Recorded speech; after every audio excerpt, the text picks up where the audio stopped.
நெறைய பேரு intermittent fasting try பண்ணுங்க. சீக்கிரம் வெயிட் குறையும்னு சொல்லியிருக்கீங்க.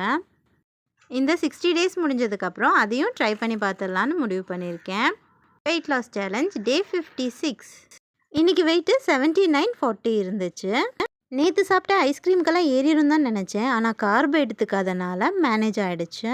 நேற்று ஃபுல்லாக ஹெவி ஆயிடுச்சுன்னு காலையில் வீட் பிரெட் வச்சு பிரெட் ஆம்லெட் தான் எடுத்துக்கிட்டேன். 11 மணிக்கு வாட்டர்மெலன் ஜூஸ் எடுத்துக்கிட்டேன். லஞ்சுக்கு கொஞ்சமாக சாப்பாடு, கத்திரிக்காய் பஜ்ஜி, பச்சைப்பயிறு கிரேவி. ஈவினிங் 4 மணி போல் ஒரு வெள்ளரிக்காயை கட் பண்ணி எடுத்துக்கிட்டேன். டின்னருக்கு 2 சப்பாத்தியும் கத்திரிக்காய் பஜ்ஜியும் வச்சு எடுத்துக்கிட்டேன். நான் வெயிட் லாஸ் வீடியோஸ் நிறையா பார்த்துருக்கேன். சீக்கிரம் வெயிட்டு குறையணுன்றக்காக சாப்பாடே சாப்பிடாமல் வெயிட் லாஸ் பண்ணுறாங்க. எனக்கெல்லாம் ஒரு நாள் சாப்பாடு இல்லாமல் இருந்ததுக்கே ஏதோ ஒன்று மறந்த மாதிரியே நாள் ஃபுல்லாக இருந்தது.